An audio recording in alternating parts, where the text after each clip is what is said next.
Guys, how's the form? Thanks so much for joining us here this afternoon. You could be anywhere in the world, but here you are with us, and we appreciate that. This is the left. Paul Galvin, a Kerry footballer, one of my favourite footballers of all time. He talks about two of his teammates, and one of the things he liked about them most, he said, was that they always gave it to you straight. And they would say, if things were bad, they would say, things are pretty bad right now, lads, but let's do something about it. And you could say maybe that's where the left is at the moment.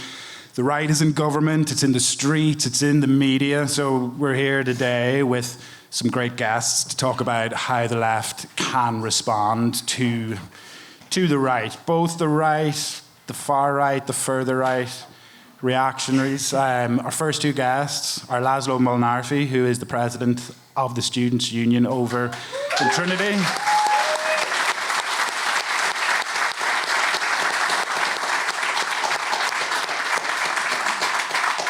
And we have left MEP Clare Daly.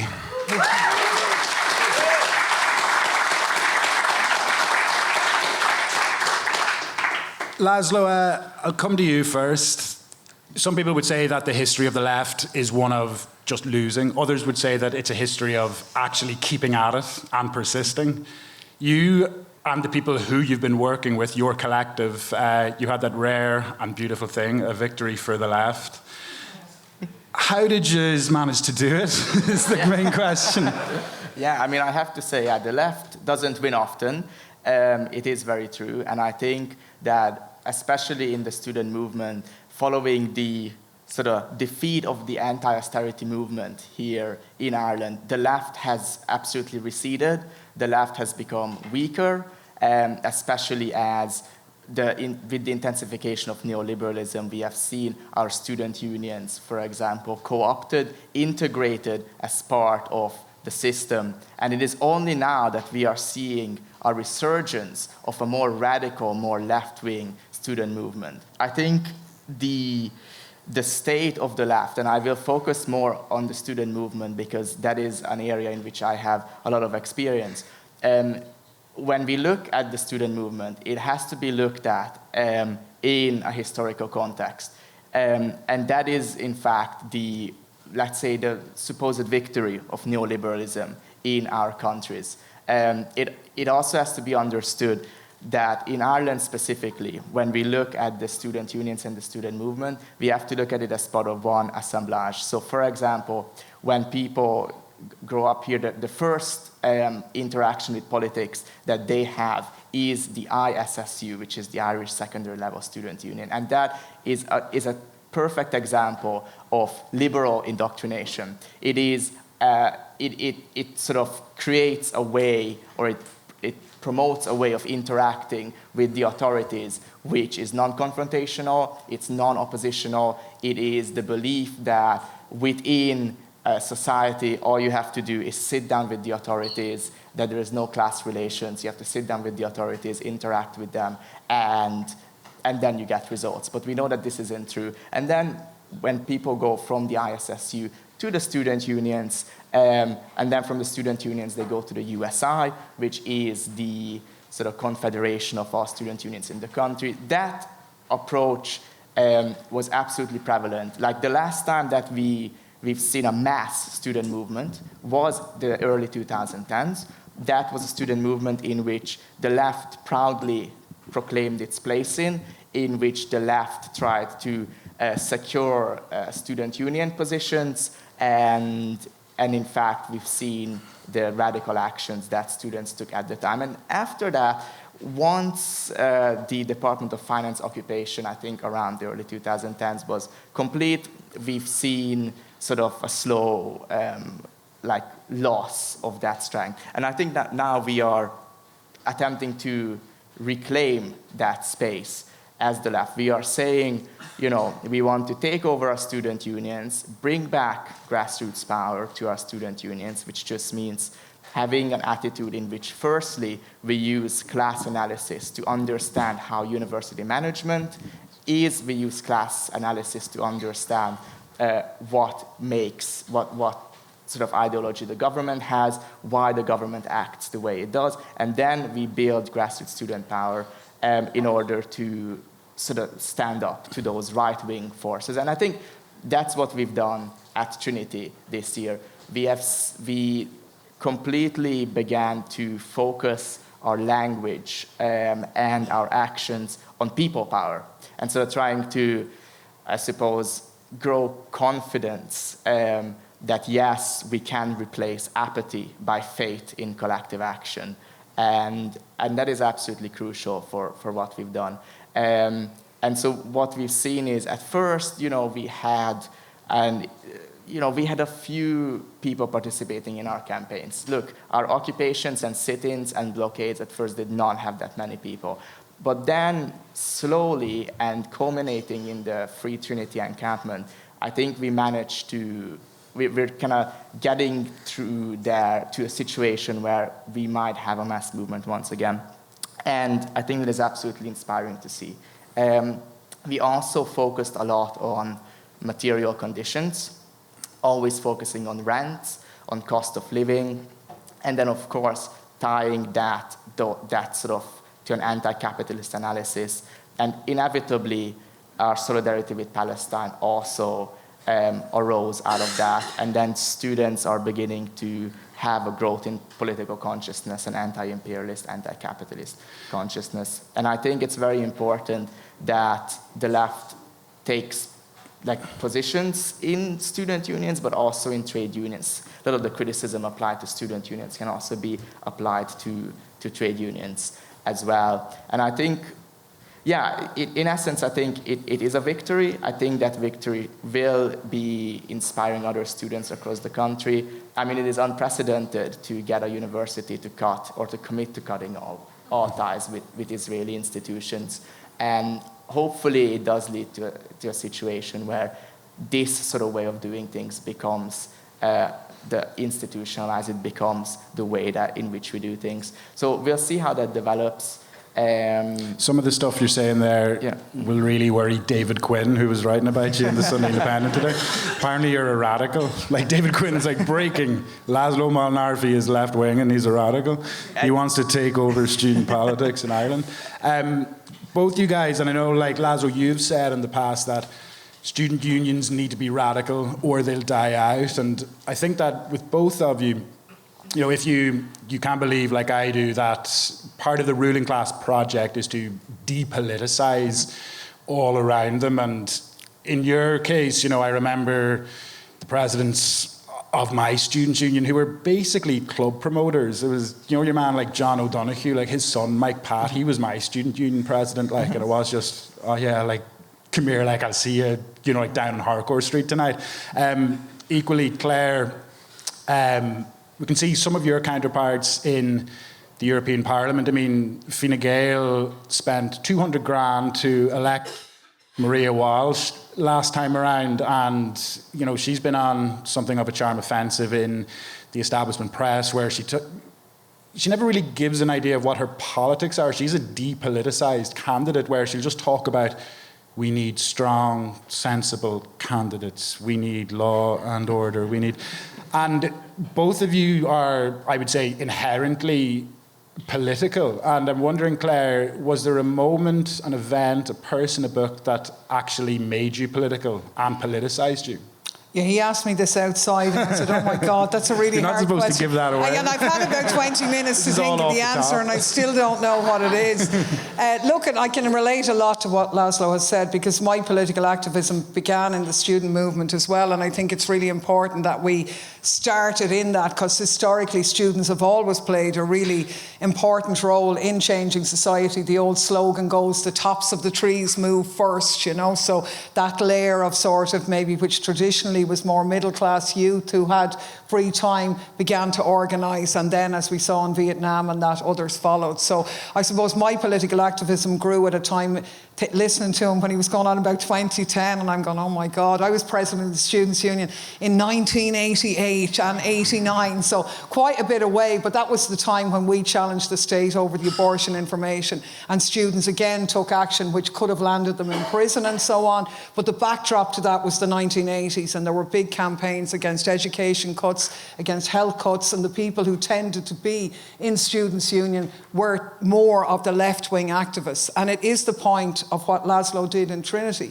It's that you've got to start with the bread and butter issues. And the left has in some ways abandoned that field a little bit and gone along with the sort of middle ground liberalism and stuff. We need to get back to those things, I think. So there wasn't really a moment, but it came out of all of that. It was the anti-apartheid struggle, the Birmingham Six, all of these things were going on as well. It was a very political time, and I do think but a time of economic crisis as well, so the similarities are probably there. And I think in terms of, in the same way as the anti-apartheid struggle was a beacon and an identity for young people growing up in my time, Gaza is that now on an even more deeper level, because I think it has woken people up that we're on the cusp of a new and much more violent world. Because it's not that there hasn't been any other genocides, of course there have been, but this is openly declared, bragged about and carried out in full public view, and people feel the world isn't capable of stopping it.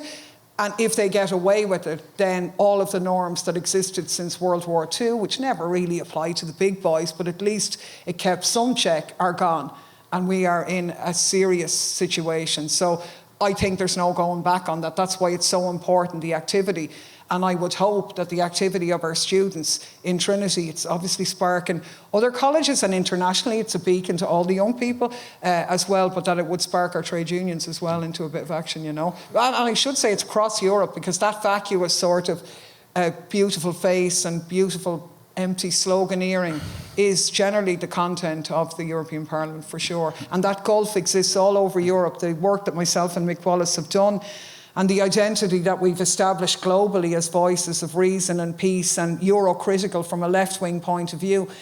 You read the Irish Times and they say that's an embarrassment and a disgrace to Ireland, but actually it's universally popular all over Europe. I've been in every European city. We're invited constantly to address things because that gap exists everywhere in Europe, you know. Just actually on that, it's something that I talk about with friends and family, and I want to ask you, just honestly, no tripping, are you and Mick the most recognisable Irish politicians worldwide? Yeah. And why do you think that is? Because we're different. Because you're great. It's our hairs, I think, you know what I mean? It's the hairstyle. And what does it say about the world that, like... Well, yeah, it's sad. That you do it's have good these and bad. technocrats, basically, Yeah. who, you know, you have technocrats and you have people who are grown in a Fine Gael lab who want to get over to the European Parliament, and they get over there and, you know, they're nondescript bodies in that Parliament, whereas yourself and Mick, yeah. Why is that happen, and what does it say about the world? Yeah, well, I think the world actually views the European Union differently than the people in Europe view it. I remember when we were in the Dály, we went over to Venezuela and we were engaged in work there. And at that time, it might have been an election observation or something. And we were kind of well known in Ireland, like really well known TDs. And we would have been felt that we had an influence in Ireland, like, you know. But no one cared that we were from Ireland. But actually they were really interested in people who are members of the European Parliament, even though the Parliament itself doesn't have power, it can't initiate legislation. But it's an incredible platform on the world stage, because Ursula, Frau Genocide herself, has... and it's been courted and presented as somebody who is like Biden, like she's the head of the United States of Europe. But she isn't. That's not in the treaties. That's not her job. We're not that United States of Europe, but they're trying to present that. So people think the European Parliament is like a relevant parliament for Europe, which it isn't, globally. And then I suppose we've used that platform to challenge power, to be Euro-critical from the left. And it's been terrifying. Like, we went to the State Department, it's a long story, Washington State Department last year. It was on behalf of Guantanamo inmates, but 2 people on the plane and 1 person in the State Department came down to congratulate us on our work. We've gone to parts of Africa, South America, everywhere around Europe. It's terrifying. And I believe there was a report done on social media, yet another bit of fake news here, saying that our TikTok Taoiseach is the most popular on social media. I've twice as many followers as he has.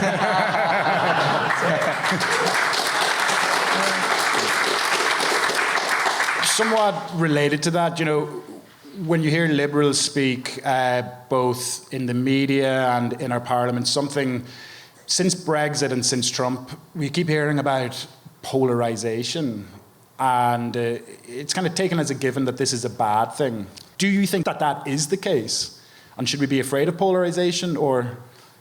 Yeah, I just want to come in and answer your question as well as add to Clare's point, because this ties in to the idea that the left has given in too much to liberalism, and it absolutely has. And respectability politics is with liberals is something that we have practiced for far too long. And I see this in the student movement. I see it when left-wing activists and when students who are left-wing are not willing to call out student unions that have become too co-opted into the university and into the government, and when they do photo ops with government ministers.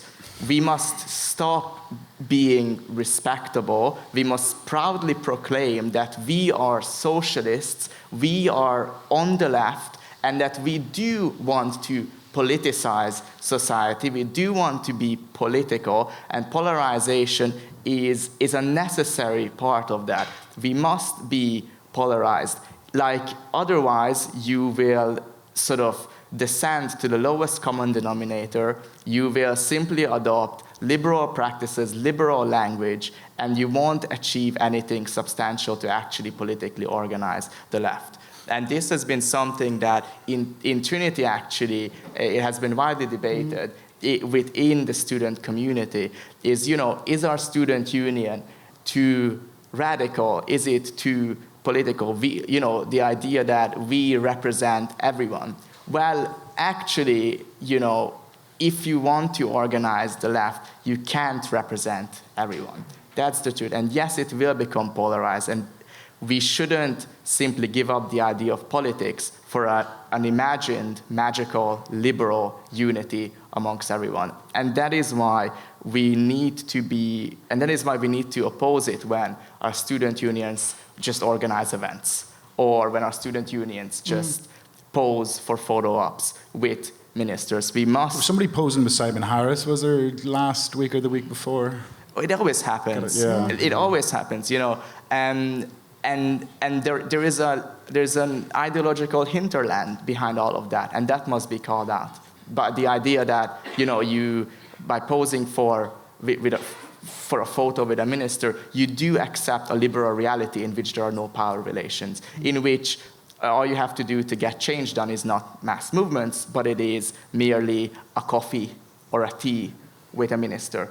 And that is why we must bring it back to bread and butter issues, to material issues, and see how we can affect change. And that can only be with a mass movement.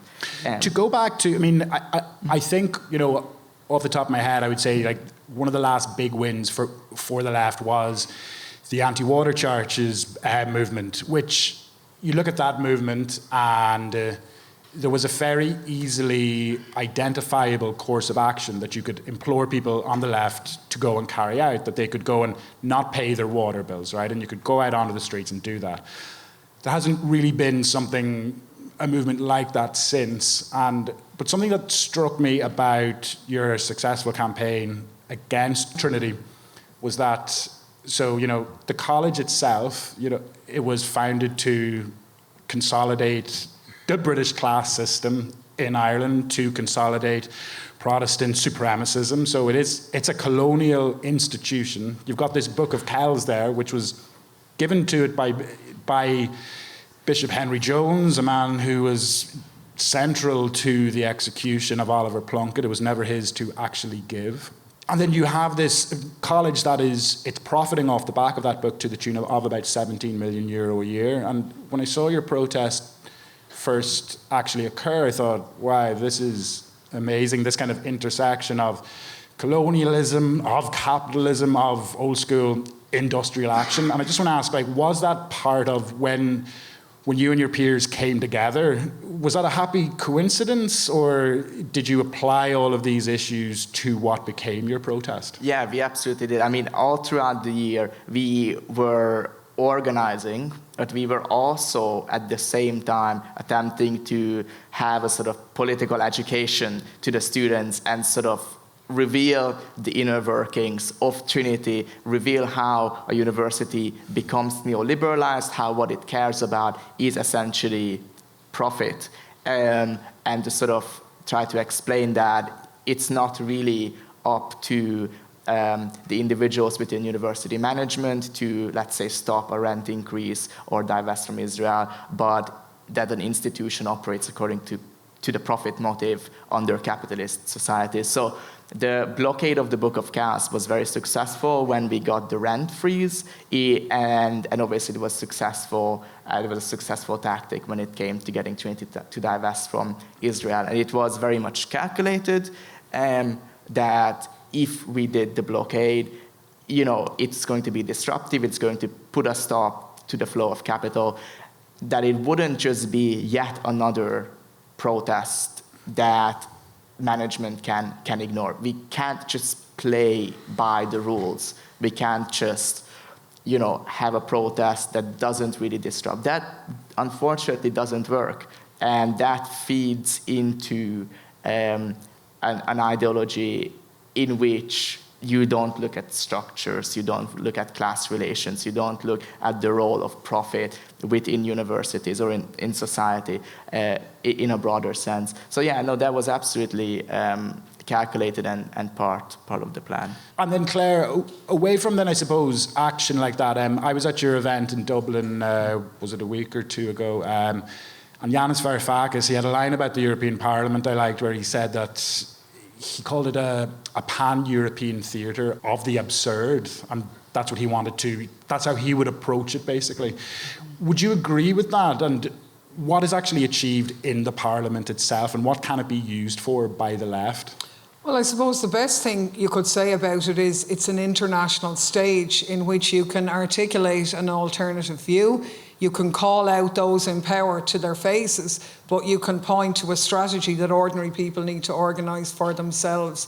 And I think what we see is it institutionally, a little bit like the way László described it for the students' movements here. I mean, when I got elected to the Dáil first, one of the first things we were invited to was a USI protest day. And it was in the Shelbourne Hotel, and they had glossy leaflets. And myself and Mick went along and said, this is outrageous. Where's the protest, guys? You know what I mean? You're not going to achieve anything without a protest. And it's a little bit like that corporatisation and lobbying. So an illusion has been put forward that you get change by going in with a glossy brochure or making a rational argument and that type of thing. So the Parliament itself covers up for I'm robbing back, going a bit to an earlier point, polarisation. So you see them in hysteria now. Oh my God, the far right is going to take over the European Parliament. And there's going to be massive gains for the far right in the European Parliament next time round. But why is that? It's because the centre right, which the EPP and the Liberal groups have basically adopted their clothes and have created the economic conditions which have betrayed rural communities, working class communities, and the left hasn't been in and organised enough in those communities to challenge. And why do you think that is? That the left has failed in that regard? Why? Yeah. I don't know. I mean, I don't know. Maybe they've been caught up in that corporatisation. We live in a world now where that mantra of being different is demonised. I think we saw it particularly around the war in Ukraine. Anybody who spoke up and who argued for peace was labelled as a Putin puppet, a Russian stooge, and people, frankly, people didn't want to be tarred with that brush. It's sometimes not easy to be different, and maybe they trundle along with that illusion. I think we have to accept that the European Parliament and Brussels is a bubble. It's becoming increasingly powerful and grabbing more power bubble, but a bubble it is so it's a little bit disconnected. So it is observed the Parliament can't initiate legislation. We can block it and we can change it. And obviously we've done, and myself and Mick have done more legislative files than anybody else. So it's not just that we're there as mouthpieces. We've done our legislative work on the committees, and there is some progressive legislation coming there, but too much the unions here and others said, the European Union got us these workers' rights or these progressive social rights for women. No, it didn't. It had some progressive things, but it was the struggle of people in Ireland who won the abortion referendum and all of these things. And it was the abandonment of struggle and that being a bad idea. Maybe the left's seeing parliamentary successes as being sufficient and not wanting to alienate the middle ground by that, not being deep-rooted enough because you don't want to upset people. But that's not good enough. And in our experience, we have found that it's very difficult for somebody to get elected, say, as a TD. Many people spend years and years in getting there. But unfortunately, when many of them get there, the first thing they want to do is just stay there. They forget the reasons why they wanted to stand in the first place. So it is a bit absurd. It's even more absurd than a national parliament, but there's been a betrayal at national levels as well. So. I mean, look at the trade unions. Like, I attended the trade union anti-racist protest, I think it was in November, and I mean, the rhetoric was absolutely shocking. Like, the idea that the left has sold out to liberalism, or at least that our representative institutions like trade unions have become corporatized, or so that's absolutely accurate. I mean, I've also sat on a panel with Owen Rady, the General Secretary of ICTU, and I have to say, I mean, the rhetoric isn't one about educating people about, you know, the class struggle, or even about where the housing crisis or the cost of living crisis comes from, which is obviously neoliberal policies. It was at that protest, it was about, you know, having more Gardaí on, you know, on the streets. Like, there is a serious issue in which trade unions specifically, because, you know, trade unions are supposed to represent the working class, have abandoned their duty of, one, political education, and two, of the class struggle. Like, and that does result in a situation where the left becomes dissolved. It becomes dissolved in liberal mediocrity, you know? And I think that is very disappointing. And I do think that, yes, the left needs to call that out more. And it's a European phenomenon, because we're in the left group in the European Parliament. There's 39 people in it at the moment. And we would say about 10 of them are left, or what we would call left wing, and a lot of them have done exactly what László have described. They're with the middle ground. They're very progressive on social issues, but no different than, you know, half of Fine Gael. It's easy to sort of talk about those things and be popular, but when it gets to the more difficult issues, they don't get their hands dirty on that. And actually, on that, you know, being afraid about not upsetting liberals, I think in her Easter address, Mary Lou McDonald made some quite tame remarks about the EU. I think she said that Ireland had been too deferential to it, and she was met with this wave of criticism. She was called like Nigel Farage light and all this, and it kind of spoke to this thing of, to use Frau Genocide's mother tongue, it's verboten, that you can't talk shit about the EU, you know? Yeah. And something I wonder, Clare, is, you know, its handling of the ongoing genocide in Gaza. Look, the EU, as you've referred to there, it does great PR for itself, where, you know, a lot of people think that, you know, workers' rights emanated from the EU. What does its complicity, its support for the ongoing genocide, what will that mean for the EU in the future?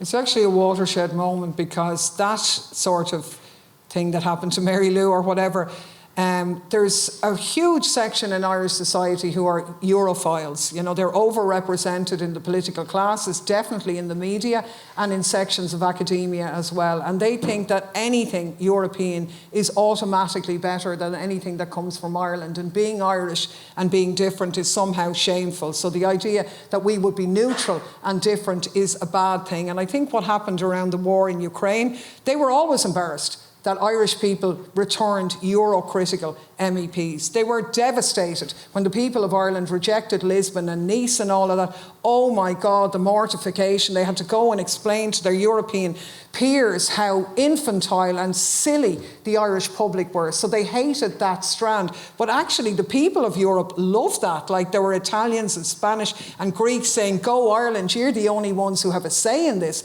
In our countries, our decisions are made by our governments. We don't have a referendum on these things. We want you to do that. And I think when the war and all of the jingoism around the war in Ukraine happened, and it was difficult to speak out and call for peace, they saw their chance to silence that Euro-critical voice that had always been there. Patricia McKenna, Mary Lou before, Joe Higgins, you know, they saw their chance to nail that view. That was the agenda. It's very clear. RTE and the Irish Times have been on an agenda since we got elected to silence that voice, you know.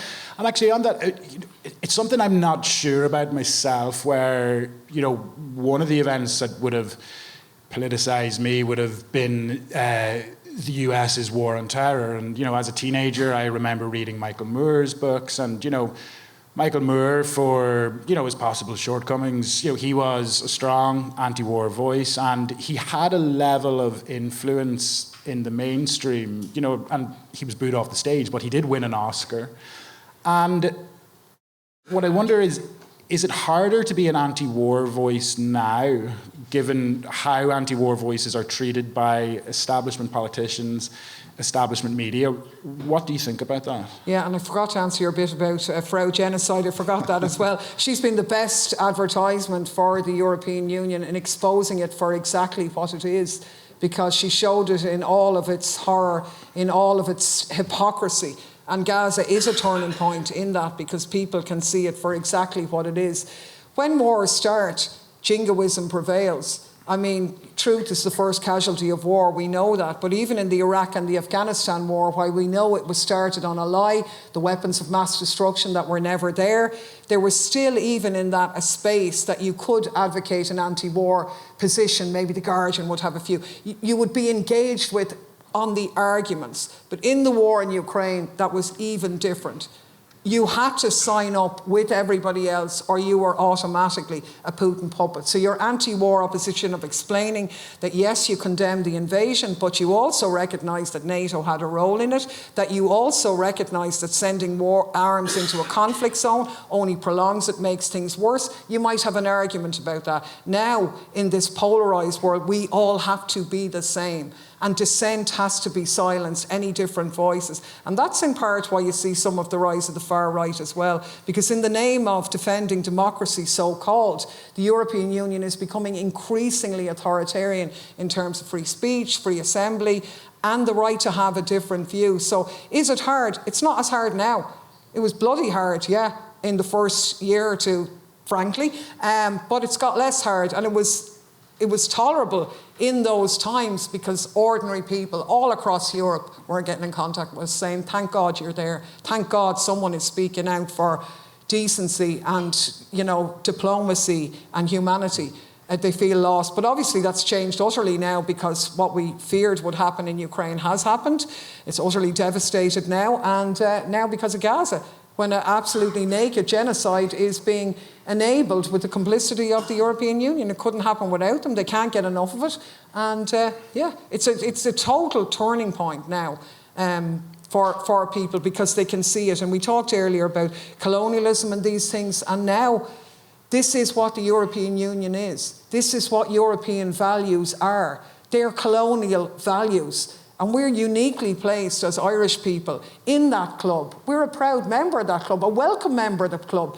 Half of the staff of the European Parliament, the institutions, loads of other people come up to us all the time to thank us for the work that we do. That's the real Europe. But those in power represent those old days of colonialism. And as Irish people in a neutral country, what a badge of honour. We identify with the global south. We can call it out to their faces and say, we can be different. But our government doesn't do that. Like, we had Francesca Albanese, the UN Special Rapporteur for Palestine, at an event in the Parliament, and there were hundreds of staff from all over the institutions at it. And she said Ireland has been great on rhetoric, but they've delivered absolutely nothing in terms of Gaza. And if we could have a shred of the courage that the students had, if the trade unions did the same, it will be embraced by the Irish public, and it will be celebrated in countries all over Europe and beyond. Let's remember, little neutral Ireland, when we joined the United Nations, were the first country, and we could do it and no one else did it. We put forward a resolution which led to the first treaty on nuclear non-proliferation, because everybody liked us. We could identify with the Western, we were pro-Americans, because half of Ireland, obviously with the famine, had to go there and spread their offspring. We were in there, we were in with the global south, everybody loved us because of our peacekeeping. Why the hell aren't we doing that now, rather than Micheál Martin trying to set fire to the triple lock, so that next year, potentially, when the European Union is a defence union, which it will be, when it has a European army, which it will have, it's called a rapid deployment capacity thing, that if they succeed in getting rid of the triple lock, Irish men and women in the defence forces could die fighting for German economic interests in Africa under the name of European values. So I think that watershed of Ursula exposing that, and people understanding those values, means that people realise now You don't have the luxury of sitting back and doing nothing. Yeah. And I mean, the moment is here. The moment is now for there to be something truly, truly massive across all areas of society, because it is unprecedented in a way to have a sort of mass movement, for Palestine that has been raging on all year, all across the world, and for our institutions, whether that be university, whether that be a government, to not react, for all of that to be met with absolutely shameful silence. And I think that is also the task of the left. The task of the left now, when it comes to the student movement specifically, is to go in and to expose the universities for what they are, to expose their class interest. It's the role of activists and of student unions isn't just to positively engage or enter into dialogue with their university. It is specifically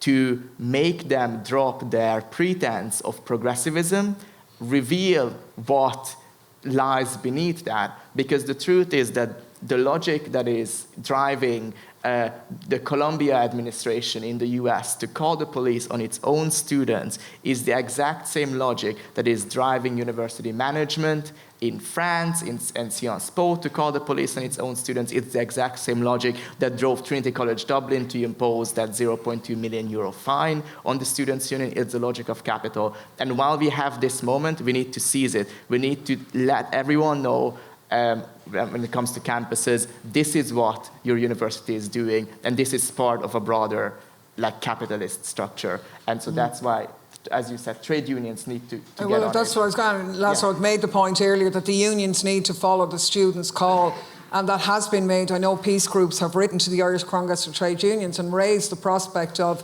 SIPTU and FORSA members being complicit in the genocide in Israel by the transit of US troops and weaponry through Shannon Airport. And this is a time now where the unions could take action. It would be incredibly popular, and it would re-energise people in the unions to say, yeah, our unions can do something, and then steel them that protest and standing up to those in authority is exactly what gets results. It was a little bit like what happened when South Africa took the case to The Hague. They were nervous about it, the ANC administration. Things are not brilliant in South Africa, I'm not saying that, but they're 30 years out of apartheid. They did make the stance, and when they came home, it was like, the football team had recovered, it turned, it was universally popular, and they remembered where they came from, a history of struggle against apartheid for human, and re-energised that. The same thing has to be done in the union movement here, and I think László's right, now is the time. If we don't do it now, we're absolutely fucked, frankly. Contradictions are sharpest during times of crisis. Just to wrap up, László, and not to be crass about it, would you say that this is a time of actual opportunity then? Yes, it absolutely is. I mean, we've seen, when I first came here to Ireland, that was in 2020. Speaking from my experience, what I saw in the university was the absolute domination of liberal ideology everywhere. There was no organizing. There was no movement. Nobody could have predicted that by now, 4 years later, we would have something like the Free Trinity encampment. The shift in consciousness is palpable, it's tangible, it's there. There is a movement, and I think that it is something that hopefully will spread like a wildfire across the country. But absolutely, I mean, everyone needs to get on board. It can't be just the students. We need to do more. It can't be just the students. This is a broader movement. And the left needs to go out there, needs to put itself forward, needs to call out the trade union bureaucrats or the student union bureaucrats, and then we could have something truly, truly massive here in Ireland in terms of anti-capitalist politics. And across Europe. That same gulf arises everywhere. I've been at meetings to hundreds, probably thousands of people all over Europe, and that gulf of feeling powerless and unrepresented by a much smaller minority than ever before exists everywhere. That's why beacons of successful struggle, we've seen it catch like wildfire from the States across the universities. Replicating that at a level of ordinary people is entirely possible. I mean, I'm in the darkness, and these are very dark days, but the first, I suppose, step in changing the system is people realising that it's broken and there's something wrong. And people in their millions and in their billions have realised that, and the world has become a much smaller place. Something that happens in Trinity can be a beacon in Africa. So we all should take great heart from that, that ordinary people the world over are dominated by a small group of people creaming it off the rest of it. It's just up to us to get our act together, and that's what people are looking for. So it's not all bad. Not all bad. We'll take that. László, Clare, thanks you so much for joining us. Next up, we're going to have Paulie Doyle, who's going to introduce his talk after me. Thank you.